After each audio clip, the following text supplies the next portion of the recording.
में श्रीमद् भगवद ये महात्म्य है। तो इसमें 60 श्लोक है। तो श्लोक पढ़ दूंगा और कुछ उसका हिंदी पढ़ दूंगा। तो इस तरह से ये हमको लगता है कि 10 मिनट में समाप्त, 15 मिनट में, ठीक है। तो इसमें है कि श्री गणेशाय नमः, श्री राधा रमणाय नमः, श्री गीता महात्म्य। शौनक उवाच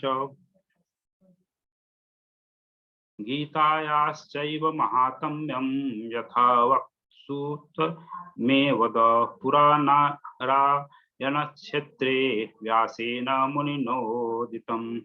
श्री शौनक जी बोले, हे सूत जी, पूर्व किसी समय नारायण क्षेत्र में श्री व्यास मुनि ने जो गीता का महात्म्य कहा था, उसे आप मुझसे जो कहते हो कहिए। सूत जी का सूतोवाच भद्रं भगवतां पृष्ठं यद्धि गुप्ततमं परं शक्यते केन तद्वक्तुं गीता महात्म्य उत्तमं। कृष्ण जानाति वै सम्यक् कश्चित् पुत्रो सुतः परं व्यासो व्यासपुत्रः यज्ञवालक्योत मैथिलः अन्ये श्रवणतः श्रुत्वा लेशं संकीर्तयन्ति च तस्मात् कञ्चिद्वादम्यत्र व्यासस्यानुमाश्रितम्। तो इसका लगभग 60 श्लोक है। सब श्लोक और उसका अर्थ पढ़ने में समय बहुत लग जाएगा। तो एक आध श्लोक पढ़कर उसका अर्थ में पढ़ते जाऊंगा, तो ये ज्यादा समय कम। इसमें सूत जी बोले, आपने यह बहुत उत्तम मंगलमय प्रश्न किया है, परंतु जो अत्यंत ही रहस्ययुक्त है उस परम उत्तम गीता महात्म्य का ठीक ठीक वर्णन कौन कर सकता है। इसके महात्म्य को सम्यक रूप से तो भगवान श्री कृष्ण ही जानते हैं। उनके पश्चात कुंती पुत्र अर्जुन को किंचित मात्र ज्ञान है। उनके अतिरिक्त व्यास जी, सुखदेव जी, याज्ञवल्क्य मुनि एवं मिथिला नरेश जनक भी लेस मात्र ही जानते हैं। इनके अतिरिक्त अन्य लोग तो केवल कानों से सुनकर अंशतः ही वर्णन करते हैं। इसलिए मैं भी गुरुदेव व्यास जी के मुख से सुने हुए इस गीता महात्म्य का किंचित मात्र वर्णन कर रहा हूं।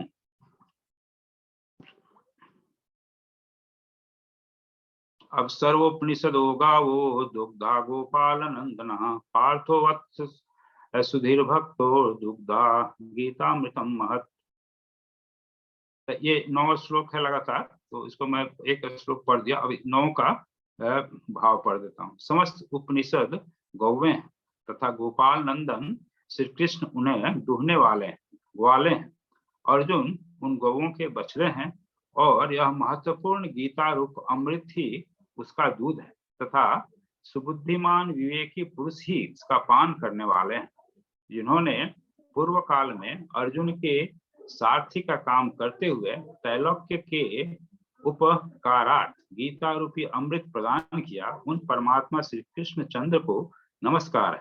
जो मनुष्य इस घोर संसार सागर से पार होना चाहे वह इस गीता रूपी नौका का आश्रय लेकर सुखपूर्वक इसके पार चला जाए। जो मूर्ख गीता ज्ञान के श्रवण एवं अनुभव से रहित हो, केवल अभ्यास योग के द्वारा ही सदा मोक्ष की इच्छा करता है, वह बच्चों का उपहास मात्र होता है। जो लोग अहर्निश नियम पूर्वक गीता का श्रवण एवं पाठ करते हैं, उन्हें मनुष्य नहीं जानना चाहिए। वे देव स्वरूप हैं, इसमें लेश मात्र भी संशय नहीं है।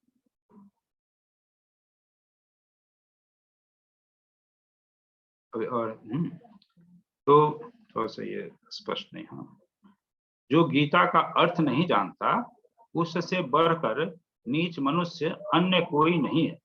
उसके शरीर, शुभशील, वैभव और गृहस्थाश्रम को भी धिक्कार है। जिसे गीता शास्त्र का ज्ञान नहीं है, उससे बढ़कर अधम मनुष्य दूसरा कोई नहीं है। इसके प्रारब्ध, प्रतिष्ठा, पूजा एवं अत्यंत सम्मान को भी धिक्कार है। गीता शास्त्र में जिसकी बुद्धि नहीं लगती, उसका उपयुक्त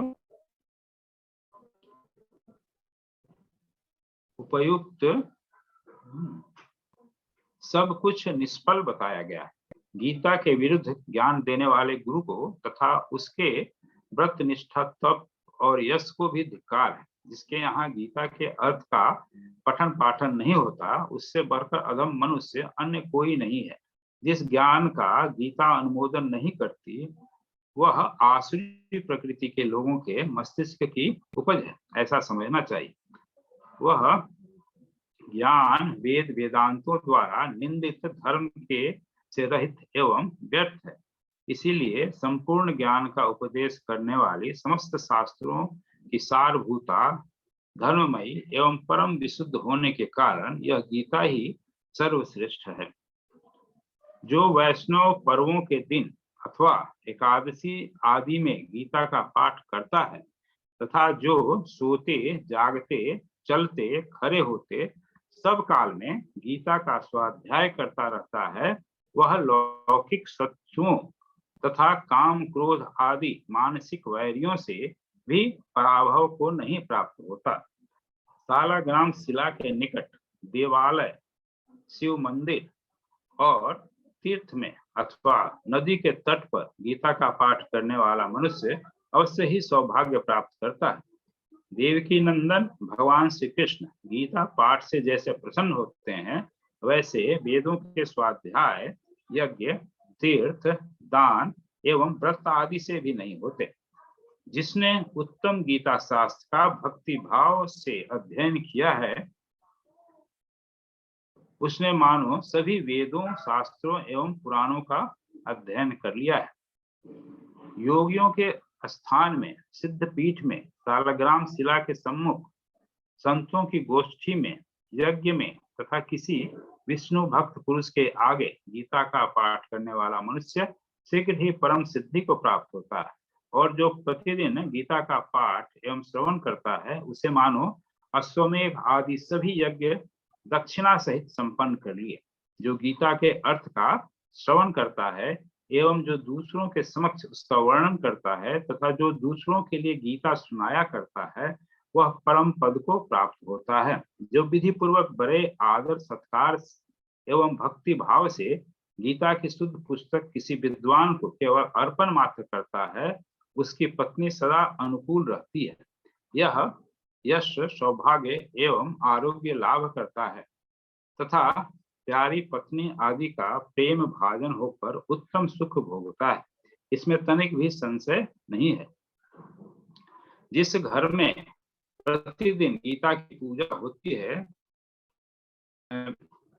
शत्रु द्वारा किए हुए मारण, उच्चाटन आदि अभिचार यज्ञों से प्राप्त हुए दुख तथा किसी श्रेष्ठ पुरुष के शाप से होने वाले कष्ट उस घर के समीप ही नहीं आते। इतना ही नहीं, वहां आध्यात्मिक, आदि दैविक, आदि भौतिक इन त्रितापों से होने वाली पीड़ा तथा रोग किसी को नहीं होते। शाप, पाप, दुर्गति और नरक का कष्ट भी किसी को नहीं भोगना पड़ता।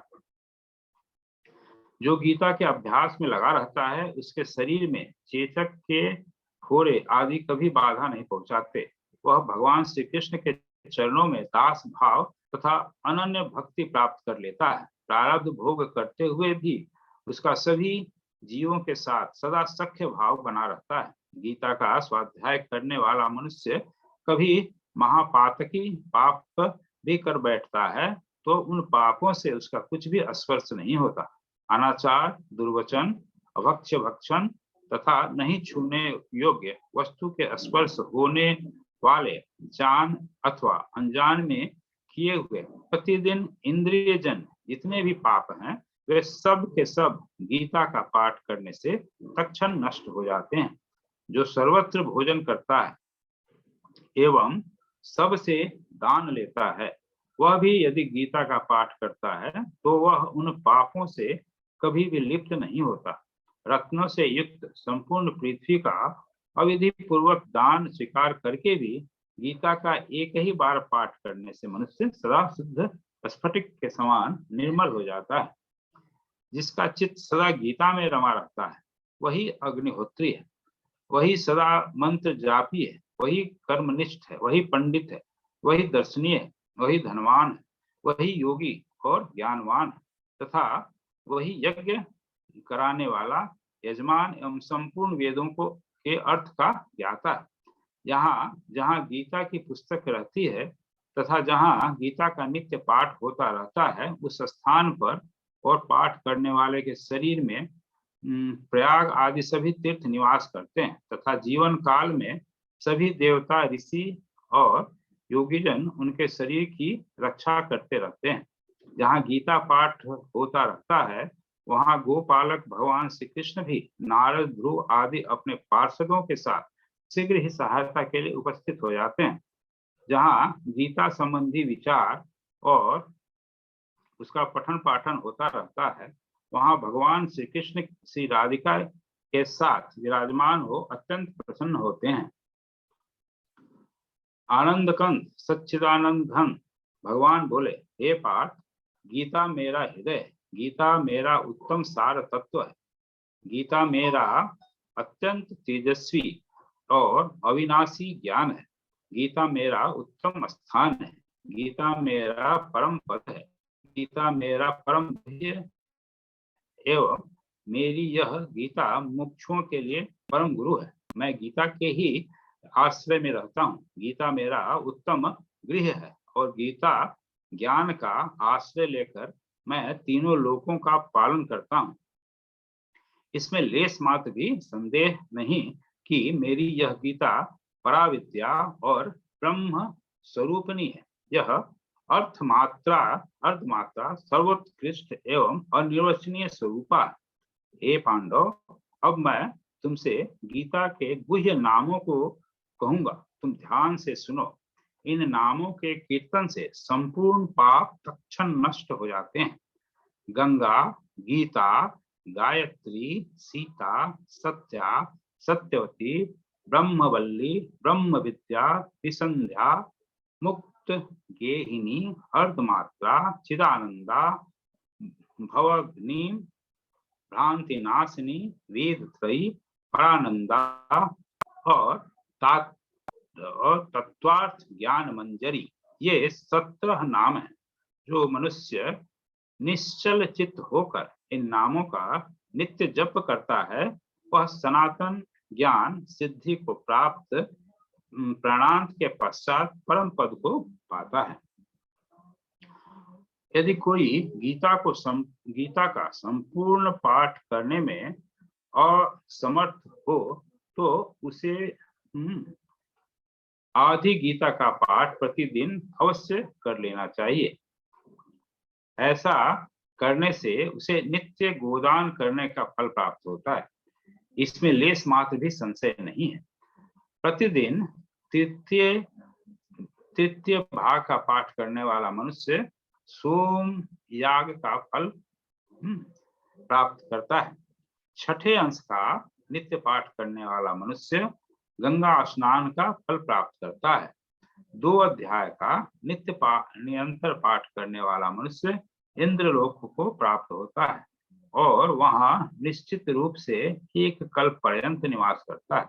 जो प्रतिदिन भक्ति युक्त होकर 1 अध्याय का भी पाठ करता है, उसे रुद्रलोक प्राप्त होता है और यहाँ वह रुद्र का गण होकर चिरकाल तक निवास करता है। जो मनुष्य आधे या चौथाई अध्याय का भी नित्य पाठ करता है, वह 100 मनवंतर के वर्षों तक सूर्यलोक में निवास प्राप्त करता है। जो मनुष्य गीता के 10, 7, 5, 4, 3, 2 अथवा 1 अथवा आधे श्लोक का भी नित्य पाठ करता है, वह 10,000 वर्षों तक चंद्रलोक में निवास करता है। गीता के 1 अध्याय, 1 श्लोक अथवा 1 पाद के अर्थ को स्मरण करते हुए करने वाला मनुष्य परम पद को प्राप्त कर लेता है। जो मनुष्य प्राणांत काल में गीता के कर लेता है, वह महापातक से मुक्त होने पर भी मुक्ति का भागी हो जाता है।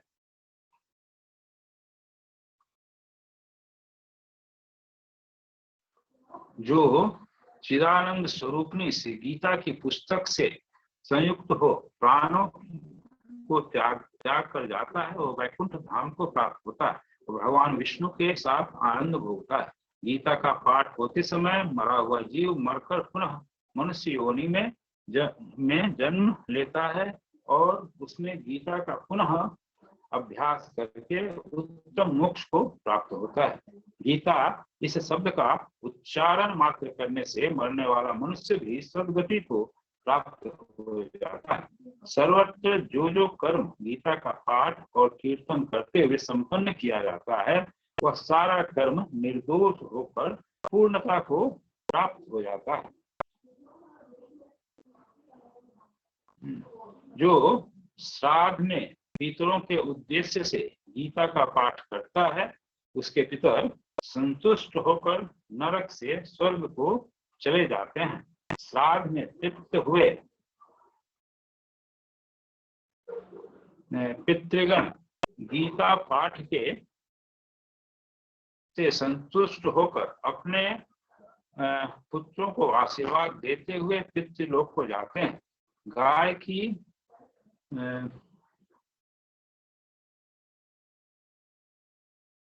स्पष्ट हो गया यहाँ पर, तो इसको मैं छोड़ देता हूँ। हे अर्जुन, जो ब्राह्मण आदि 4 वर्णों के अंदर मानव शरीर धारण कर उस अमृत रूप में गीता का श्रवण और पाठ नहीं करता वह मनुष्य मानो मिले हुए अमृत को अपने हाथ से फेंक कर विश्व भक्षण करता है। संसार के दुख से संतप्त हुए मनुष्य को चाहिए कि वह गीता का ज्ञान प्राप्त करे और इस जगत में गीतामयी सुधा का पान करके भगवान की भक्ति पाकर सुखी हो जाए। जनकादि बहुत से राजा लोग इस जगत में गीता का आश्रय लेकर पाप रहित परम पद को प्राप्त हो गए हैं। गीता का अध्ययन करने के विषय में ऊंच नीच मनुष्य का कोई भेद नहीं है। गीता संपूर्ण ज्ञानों में समान तथा ब्रह्म रूपणी है। तो गीता सुनकर परमात्मा की प्रसन्नता के लिए दान करने के उद्देश्य से वाचक को सोना, उत्तम भोजन, रेशमी वस्त्र अर्पण करने चाहिए। भगवान श्री हरि प्रसन्न हो इस उद्देश्य से द्रव्य और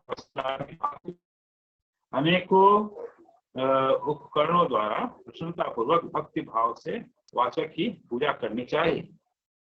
सूत जी कहते हैं, सूत जी बोले, भगवान श्री कृष्ण के द्वारा कहे हुए इस प्राचीन गीता महात्म्य को जो गीता के अंत में पढ़ता है वह उपयुक्त समस्त फलों का भागी होता है। जो गीता पढ़कर महात्म्य का पाठ नहीं करता उसके गीता पाठ का फल व्यर्थ एवं परिश्रम मात्र बताया गया है। जो इस महात्म्य के सहित गीता का पाठ करता है अथवा जो श्रद्धा पूर्वक श्रवण भी करता है वह परम गति को प्राप्त होता है। जो अर्थ सहित गीता का श्रवण करके फिर इस महात्म्य को सुनता है उसके पुण्य का फल इस जगत में सबको सुख देने वाला है। इस तरह से समाप्त होता है। एक श्री वैष्णवीय तंत्र सारे श्रीमद् गीता महात्म्य संपूर्णम श्री कृष्णार्पणमस्तु। इस तरह से यह हम लोग, यह बहुत ही दुर्लभ है, मुझे मिला। यह ऑनलाइन भी उपलब्ध नहीं, एक शास्त्र में ये मुझे प्राप्त हुआ। मैं इसका फोटो